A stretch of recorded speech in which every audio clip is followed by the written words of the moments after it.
Welcome to the Moon Manifesting Podcast with Kyra Howearth. Hi, I'm Kyra, business astrologer, moon manifesting mama, author, teacher, and mentor. I teach you how to harness the energy of the moon, stars, and cosmos so you can manifest your dreams and discover a deeper purpose to your life.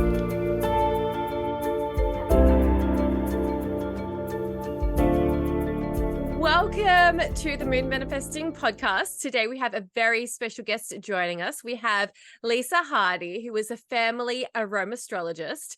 And if you're wondering what's an aromastrologist, we're going to talk all about that in a minute. Hello, Lisa. Hi. All the best titles are made up, and I just love your title. So cool. So a little introduction for Lisa. Lisa is her business is called Raising Star Seedlings, and Raising Star Seedlings is where Lisa connects mums who are out of this world to resources that keep them grounded as fuck. As a passionate astrologer and mum, she has created a lot of different offerings. Some of my favorites include her printable worksheets for kids, and she's got beautiful courses that help you understand your kids on a deeper level. And yeah, she really is passionate about helping mums to understand their star seedlings, and how astrology can have an impact on our kids. So with that said, welcome to the show, Lisa. Thank you so much for having me, Kyra. This is so exciting. My first podcast on this topic. Yay! I'm so excited to have you here, Lisa. So a bit of a backstory. Me and Lisa connected on Instagram. I don't know, it was probably like a few months ago, not even that long ago. And we just hit it off. Like we talk all the time, and I was like, let's just I know, like so much Gemini energy, like our big three are quite similar in ways. And yeah, it just kind of bloomed naturally. And I was like, I've got to get you on the podcast. We've got to talk about this stuff and share the conversation publicly. Because yeah, we're both mamas, both love astrology. So yeah, that's what we're talking about today. We're talking all about raising your kids and weaving a bit of astrology into your parenting. Okay, so what I want to start off the conversation with, Lisa, is let's talk about kids and astrology. So let's start off like even talking about your kids. Do you want to share a bit about your family? Oh, okay. So my family I'm a new mom, so I have one child. She's a Libra sun, Virgo moon, and Capricorn rising. So she gives a lot of RBF every time that we are out in public, and people are like, "Oh, your face." And thank God I researched all about her natal chart ahead of time because I was so prepared for it rather than feeling like super guilty about my child looking grumpy AF all the time, knowing that's just the first impression and then she gets used to you. And my fiance, he's Sagittarius. I have a Sagittarius stellium, so that totally aligns. So I guess like I feel like your story of like coming into astrology with parenting is kind of like the reverse to mine, because you were already into astrology before you reached this parenting stage of your life, weren't you? Yeah. Yeah. I found astrology pretty much when I was having my quarter life crisis, as they call it these days. And it's just like, it was a very slow burn, but eventually, like, it became this like fire inside of my heart that I was just like, oh, wow, this is helping a lot. But I went through a lot of other modalities first. So I kind of weave in a lot of different woo stuff into things that I share. But like, I love the organization factor of astrology that really helps my Gemini brain stay like focused. Otherwise, I'm all over the place all the time. You will probably sign up for a course. It will probably be half done. That's okay. It has a lot of content always, and it's just always evolving. I love that. I love that. Like, yeah, Gemini. So much Gemini energy. And I'm going to talk all about Lisa's big three a bit later in the show as well, so you can understand a bit more about how her brain Yeah. works. Yeah, because it's like astrology is so insightful. It helps us understand more about who we are. So bringing that back to kids. So when your daughter was born, did you like how soon after she was born did you pull up her astrology chart? I- I'm laughing because I think that's probably what most people do, but I Yeah. am a nerd, and my pregnancy, I was talking to my fiance about this actually yesterday. I was like, wow, I was in a different world when I was pregnant, wasn't I? Like, I had a very spiritual, mystical experience during my pregnancy, like to the point where I found out that my one of my cat's names means that she is like a unicorn. And I was like, wow, that totally freaking makes sense. She is a spirit unicorn that came to my life. I get weird like that sometimes. Like it's just a thing. So I spent like my whole pregnancy actually learning about my daughter as the planets aligned. So Yeah. Yeah. I knew her whole natal chart except for her houses, obviously, because that's dependent on the time that she's born, and her moon um was, up in the air, but I had an idea of what her moon would be within like the last trimester, or like no, more like the last little bit of time. But yeah, I just actually was tracking each planet as it's set into a sign for like a while because of the slow moving planets, like the generational Yeah. planets. You're gonna know like right now your Yeah. child probably has, I don't even actually remember them off the top of my head, but like all of our generation, like millennials, were all like Pluto and Scorpio, and like what the heck is hers? Like Pluto and I don't even remember. This is the Must thing. be My mom Capricorn, brain is, I Pluto think and it's Capricorn. Capricorn. Yeah. Yeah. I don't really rely on like memorizing this stuff anymore. Like I used to, but I look at so many charts that it's all glazed over for me at this point. So Yeah. I remember like big three stuff or like key concepts, but I heavily rely on apps to be like, oh yeah, what is this planet in? And I also used Pinterest to like help organize my thoughts. But Yeah. yeah, so the answer to the question is I pulled her chart without pulling her chart before she was even born. And then the moment she was born, because newborn life is fucking crazy and you don't really get a lot of sleep. And I spent so much time in bed healing from like birth that I had actually ordered her natal chart reports. And I offer, or I get readings for certain people that are called kittygram reports, which is all about like kids astrology natal charts, and it puts it in like kids activity or like emotion verbiage, and also a star child report. And I read those for like the first month of her life throughout the night whenever I couldn't sleep because she was, up and down like every 20 minutes. Yeah. Yeah, wow, that's so cool. So, so with these kittygram reports, are you saying that this is one that you ordered, or was this one that you made? Yeah, this one is one that I ordered, and I reference it a lot whenever I post on like Instagram. I'll like go to hers and kind of like read up.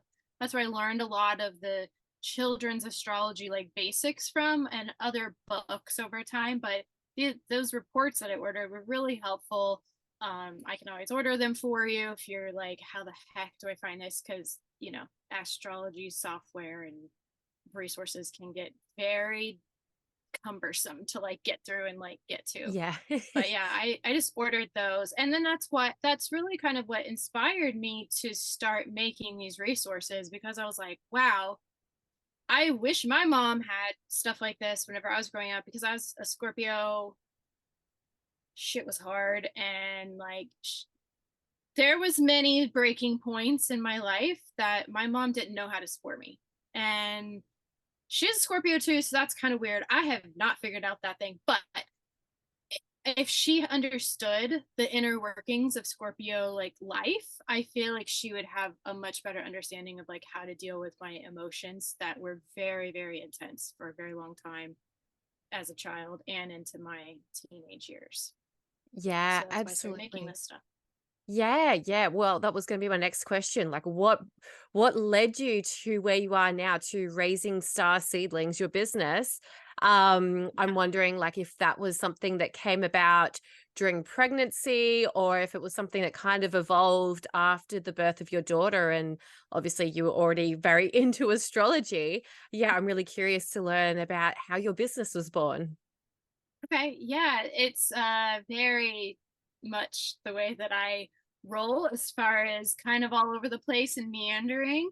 And it's very organic in its roots. So I actually started the business of trying to become like a more mystic person of doing business. I, I thought I was going to sell altar pieces. That did not work. I did not like that. That was way too much. I don't like dealing with inventory and stuff like that. But then it evolved to intentional living essentials.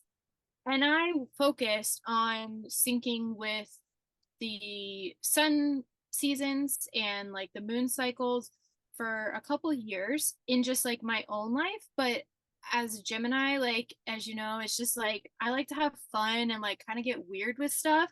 And so I started tying them to mystical creatures, like mythical creatures, like a dragon for Aries season and like fairies for Gemini season. And that was starting to be really fun. But I was noticing, like, a lot of adults are like, oh, I roll. Like, I want to know the nitty gritty, like stuff that's more practical, like how to get a relationship or money or something like that. And I was like, I just want to have fun. Like, I want to like live in a fairy tale world, like if I could have my way. Um, and when I became pregnant, I knew like things were going to change a lot and that I was not going to be able to spend hours of my life focused on reading tarot spreads for people. And like, I used to do like pick a card readings and like just all this stuff in like in depth, like spiritual space. And I just knew like that was not realistic. So I was trying to come up with ways of how to prepare for becoming a mother, but also having a spiritual practice. And it wasn't clear for a little while. And I went to a convention for Young Living because I do share essential oils from them. And their baby line is called Seedlings brand. And I had planned on using all of it for my daughter, which she loves and I'm very happy with. And it just hit me while I was at that convention. Like we were driving through the mountains, going to a farm. It was super magical, going through like the pine forest or whatever kind of trees are over in Utah. And it just like downloaded. And I was like, oh my gosh, like I know what I need to do. Like I need to talk about this astrology stuff for my child. Like that totally aligns with wanting to be a full-time mom, but also still like connect with a spiritual community in this way and also tie in essential oils, which is why my title is family aroma astrologist, because I tie in aromas to astrology. So, in case you hadn't figured that out from the Yeah. beginning, um, like I know you know that, but in case everyone else wasn't sure.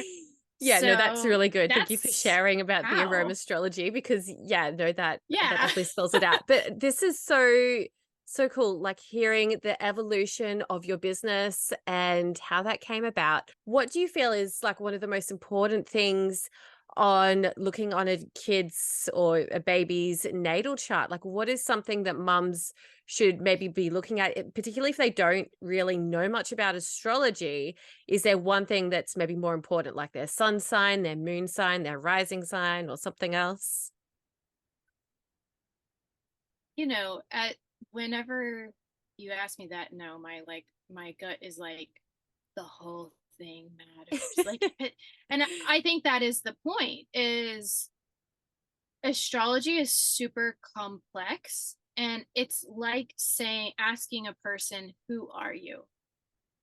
and you asking them in a short, like, whenever the computer gives you like a tiny little bar to like fill in, and it's like, who is Kyra? And it's like this little tiny bar. It's impossible. I mean, especially if you're Gemini.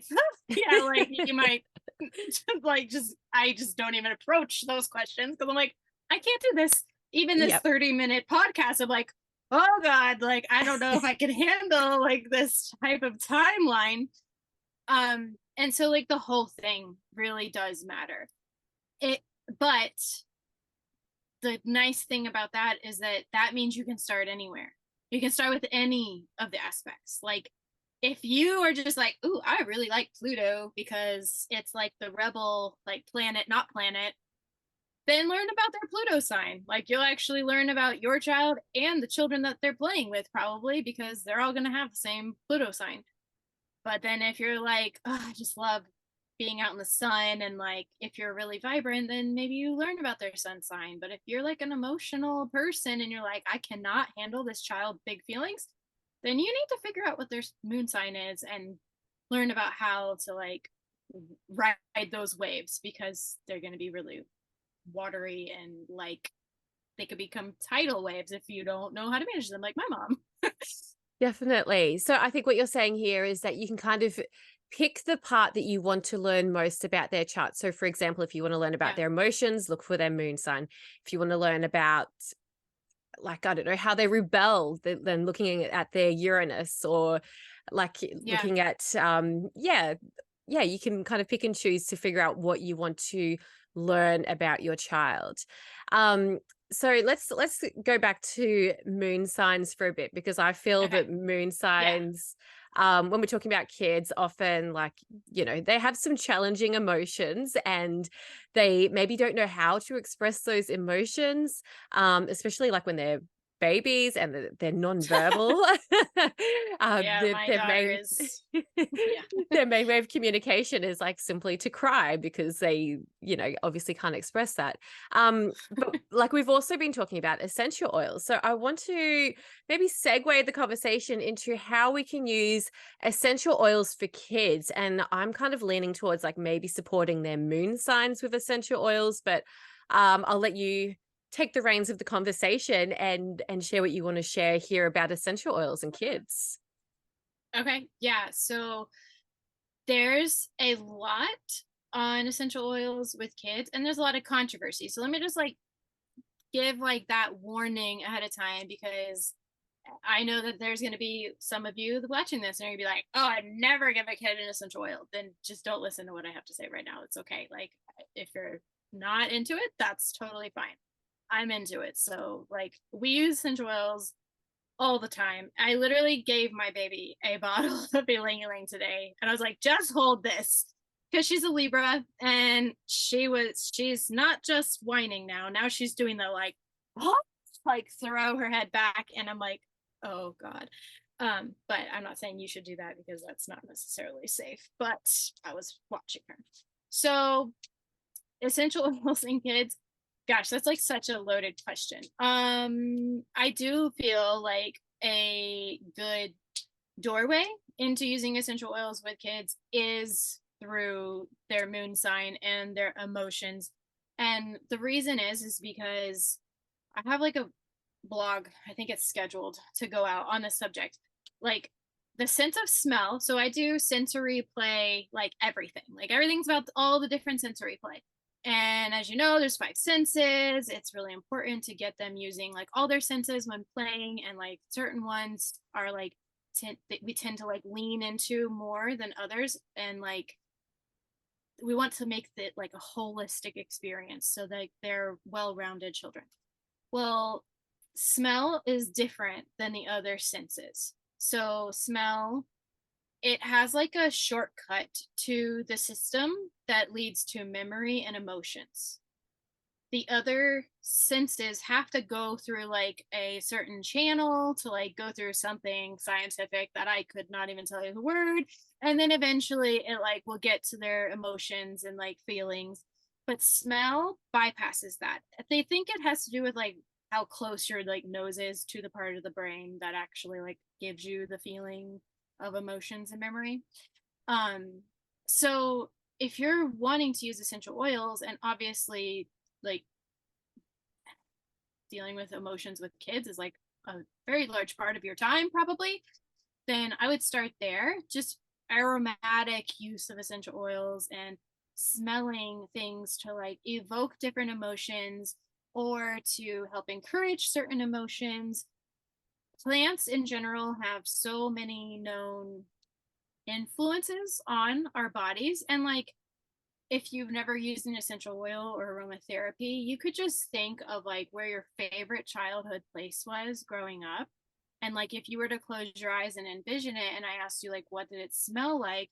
Especially if it's like a natural environment, or even if it's like a cultural environment. Like, I remember specifically what my uncle's mobile home smells like, because we would go there every Christmas, and it has that very specific smell, right? And every time I think of Christmas, I think of that smell.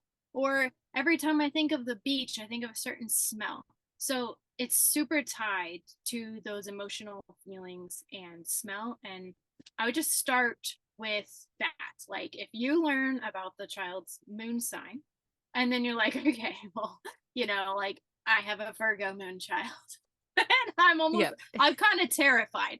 I have not known a lot of Virgos in my life, and I'm honestly a little bit afraid, but I know that's like dramatized, but that they can be very like big emotions. And I like focus on things to ground my daughter. I focus on things that will help her connect to that earthiness of her emotions, because I feel like if she's not grounded constantly with plants and food and just actually going outside, then she gets real like spicy. And so that's one way that, like I said, I gave her the ylang ylang. And I mean, that was because of her Libra sign, and I was just literally on my wits end. But that's one way that I've used them before. Yeah, yeah, no, that's so cool. Thank you so much for all those tips. Do you have some lists or something on your website where people can find which essential oils can go with which zodiac sign, which moon sign? Yeah, I've been posting blogs on each sign and their corresponding essential oils. I sometimes post them on Instagram if I remember to. It's kind of like, I show up whenever I can in that realm. And I am making courses that include essential, like more in depth information of how to use essential oils into your astrology practice with your child. So, like, I don't have one specifically for essential oils right now, but if you go to my blog, I think you can even like click on the section that has a category that says essential oils. And for example, like there's ones about Leo moon right now, and like you can see like, oh, like these oils have historically been used or correlated to the time of Leo, but also with the moon. So they should innately help support that alignment with your child, even if you don't know anything about it or anything about what a Leo moon means. Yep. You could actually start with oils before you even understand anything like cerebrally about your child's like moon sign. Definitely, definitely. And I really resonate with that. I was a herbalist before I became an astrologer. And so I first learned to, speak the language of plants. And then as I began to, learn about the zodiac signs, I began to understand just like all those, like how to categorize those plants and those herbs into the different zodiac signs and everything. So yeah, it's just like a language, really. Yeah. Yeah, no, that's amazing. I will pop a link to Lisa's website in the show notes as well, so you can click through to her website to check out her blog. There's so many good resources on her website. You can also download her printables, her worksheets for your kids, for your star seedlings, as well as check out some of Lisa's courses and other offerings that she has on her website. Lisa, do you want to share a bit about how others can work with you? Yeah. So there's so many ways. So like, even if you just are like, oh my gosh, I wish that I could do this with her, just let me know, because it will probably be a reality. Manifest it is what I'm saying. So Yep. right now, Kyra mentioned the worksheets and the courses, and I do some readings that are really simple if you're just getting started. I'm happy to help you like get on the path if you don't even know where to go. But I came up with something to offer anyone listening to this podcast, since Kyra and I both are into astrology and moon stuff. We manifest things often, but also essential oils. So if you even just are like super into the moon and you just want to start there, then I am happy to offer you like a secret reading type of thing where I can tell you your family's moon signs and their corresponding essential oils that will help just harmonize your family. So what that kind of means is we'll look at your natal chart, we'll just find your moon sign. That will be the starting one. Like we said, you can start anywhere. And then we'll look at what oils overlap with those signs, if any, and which ones can you insert into your family practice. So that way it can help you. It's essentially going to become like a family net of smell. Like that you'll be like, oh, like this is Johnny's smell and this is Laura's smell. And this is how it'll just help with connecting to those emotional fields. And it'll also help with like memory of intentions that you're setting with connecting with that space. Because if you're kind of just doing it for random purposes, it's not going to be as impactful. But if you're like, this is us trying to connect with our family's emotions and create coherence, then I'm happy to offer you that, offering you that reading for $44, just because I like 4 correlating to Cancer and the 4th house. Yeah, I like numerology a lot, so you're going to notice a lot of repeating numbers. So if you're into Love that, it. hit me Love up. it. And that reading sounds amazing. I really love the idea of like creating that, like, how did you phrase it? Like the family net of smells. I was already thinking like, oh my goodness, this could be so helpful for me with my family of 6. Yeah. So yeah, anyone who's listening, if this resonates with you, make sure you take advantage of this special offer, because that is an amazing price. Thank you so much, Lisa, for offering this. Um, Yeah. and I also want to mention that any of our mystic mamas who are listening can also pop over to Lisa's website, where she has the coloring worksheets, printables for each zodiac season. There are some that are free to download as well for the current zodiac season. So make sure that you go along and check those out. I've downloaded some for my kids and they've been having so much fun with them. So Oh, yeah, cool. they are a great resource. Really, really cool if you want to bring a bit more spirituality into your children's lives. Oh yeah, and then I just recently made the moon manifesting pages for your people. I don't exactly know where I'm going to put Yes. them. If you want to put them in your show notes, like I could Yeah. offer you the PDF link, like you're more than welcome to include it in your show notes. Yeah. But Perfect. yeah, I made a full moon gratitude list, like writing practice worksheet, and a new moon intent like wish list writing practice worksheet. So hopefully by the time that your child knows how to write, they might be starting to think of things that they want. I even remember Kyra sharing something that her son was wanting. What was it? What was he wanting? Some sort of bike or something Oh, that you told him about how to manifest? yeah, yeah, yes, the motorbike. It was still Motorbike. still working on manifesting that. Yeah. Keep So wishing, yeah, my print darling. him out that and be like, write it down. But yeah, like that is seriously like probably the best way I get my kids to do their writing practice. It's like, write out what you want for your birthday, write out what you want for Christmas or solstice. Like this is how we do homeschool in my house. I didn't even think about how that is such a angle to Yeah, but approach like it. new moon wishes, like there we go. We can, add more wish lists. So get them writing a bit more, because when they write about stuff that they like, it really encourages them to actually do the writing. Yeah. Yeah, that's awesome. All right. So before we finish off today's podcast episode, I want to have a quick chat about Lisa's big 3. So we're talking about her sun, moon, and rising. And this is something I like to do with many of my podcast guests. I think it's always so fascinating, mainly because I'm a very curious Gemini sun. And whenever I meet people, I'm always kind of thinking in the back of my head, like, what's their sun sign? What's their moon sign? What's their rising sign? And I'm always guessing. So now it's just like you get to Me know. too. So, Lisa is a Scorpio sun. She's a Gemini moon, and she was born as a Gemini rising. But the interesting thing is that she's recently relocated and she's done a relocated chart, which has made her a Taurus rising, which I think is really a fascinating kind of thing that we can do with astrology. Like you can change up your natal chart. But anyway, let's go with her natal chart of the Scorpio sun, Gemini moon, and Gemini rising. As a Scorpio sun, Lisa, you are probably quite in touch with the spiritual realm. It sounds like you've always kind of been in touch with your intuition.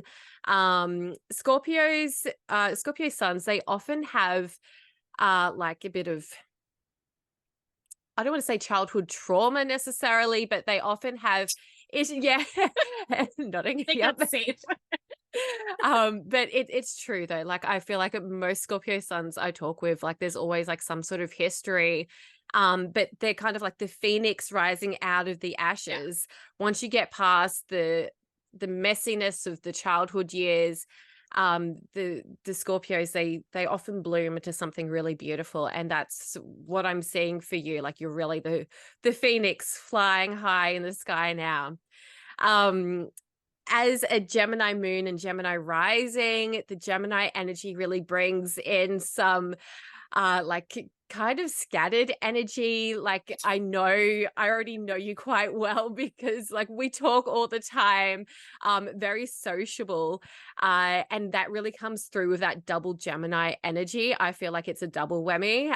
Sometimes I feel like you're a bit more Gemini than me as a Gemini sun, which is which is so interesting.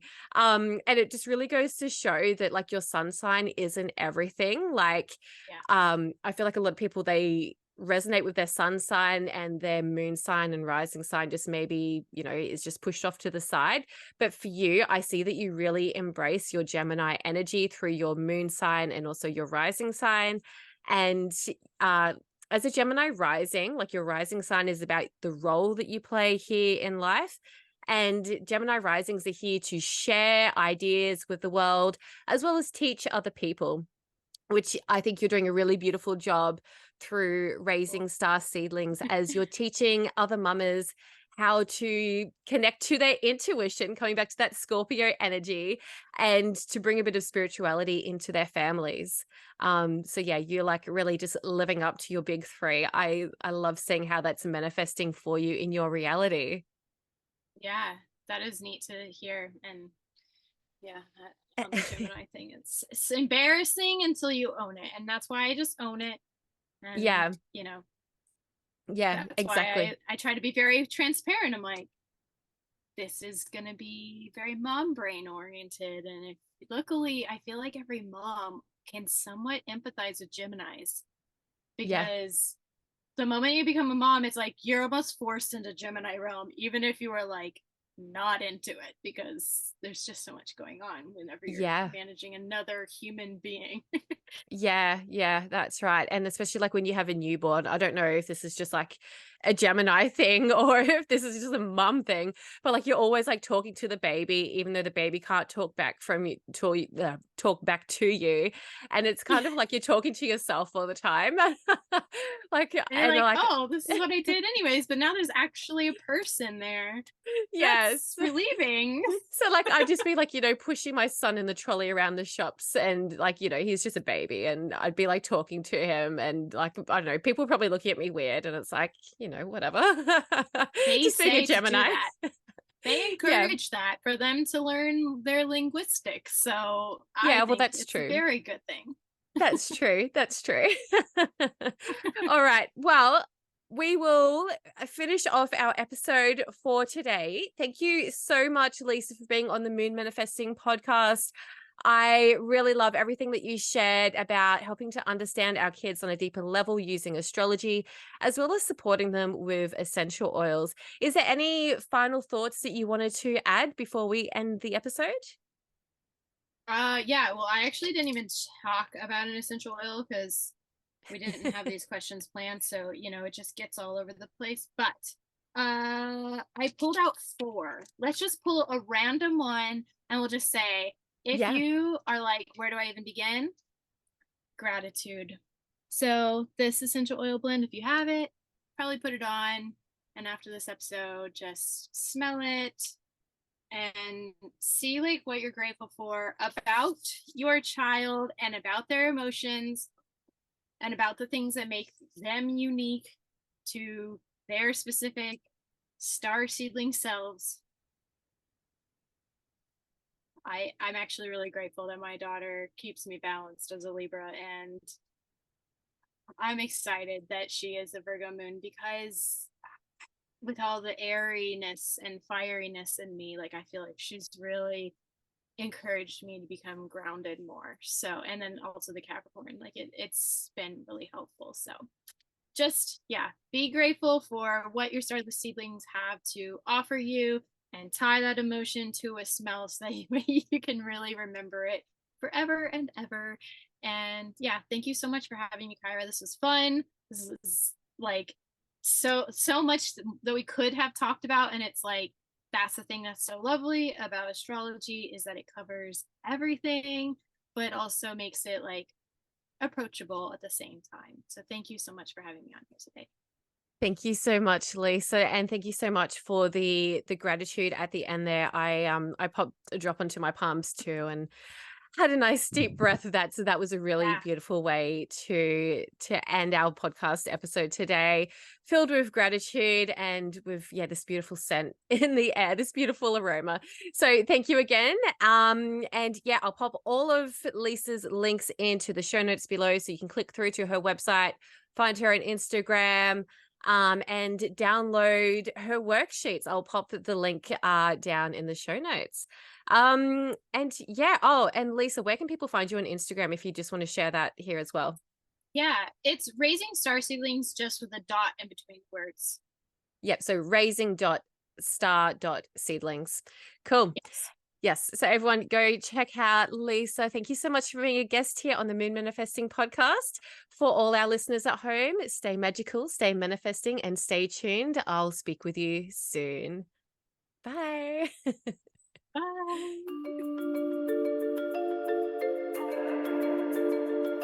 Thank you for listening to the Moon Manifesting podcast. If you're wanting more moon magic, check out my book, Moon Manifesting. Download your free Moon Manifesting calendar or connect with me on social media. You can do all of that at kyrahowearth.com.au. Stay magical, stay manifesting, and stay tuned. I'll speak with you in the next episode.